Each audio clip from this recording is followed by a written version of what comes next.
Orinan'ny fivoahany izay fanambarana izay moa dia fanohikevitra maro no eno tazana ihany koa teny amin'ireo mpanao politika anisany tondra ny heviny ary Andriamatoa Manandafy Rakotondrina avy eo anivon'ny MFM, eo ihany koa Andriamatoa Rasolo André Pandalina sy mpandinika ihany koa ny tontolo politika eto Madagasikara. Izy roa ireo moa dia samy manana ny tsy hatanterahany fifidianana ary manohana ihany koa ny fifampidinihan'ny samy malagasy eo ambany fiahin'ny FFKM.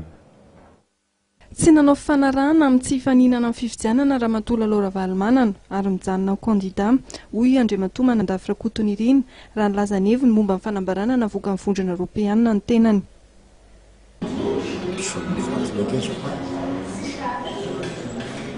Valomanana nanao nini fa tsy Lalora Valomanana maraka ny nalaky nini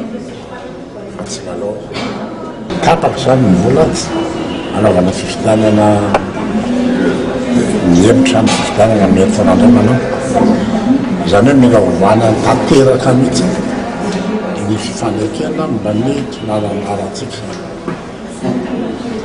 mety tsy foederotsony zany fa lahatra miraotonina ray angamba ny hitako azo toerana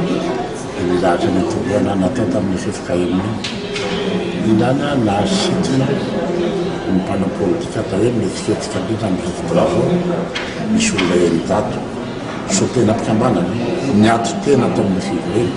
tsisy vola amin'ny communauté européenne tsisy vola amin'ny vola posy mandeha zany hoe mahavitazavatra izy migaza mba ohatra anao zatra ohatra menina tontolo mety ivoana amin'izao situation menina. Fanamafisana ny fanambarana SADC no natao vondrona Eoropeanina hoy kosa Andriamatoa Rasolo André Pandalina science politique ary nambarana fa tokony asiana fihemorana amin'ny fifidianana ary tokony isy mifampidiniana eo amin'ny mpanao politika malagasy. Avy a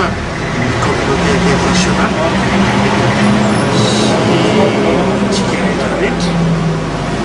mahiditra amin'ny logika ny FFKM efa miatro kely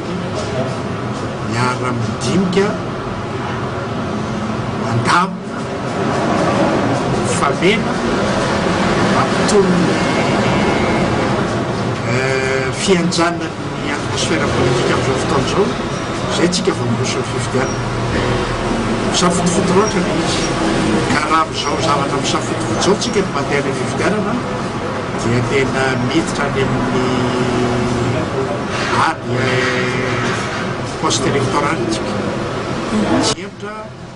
volana teny volana farafaela ahafahantsika mifampiresaka sy mandamina Everina Andriamatoa Rasolo André fa tokony amin'ny herinandro avy iny no hanatanterahana izany.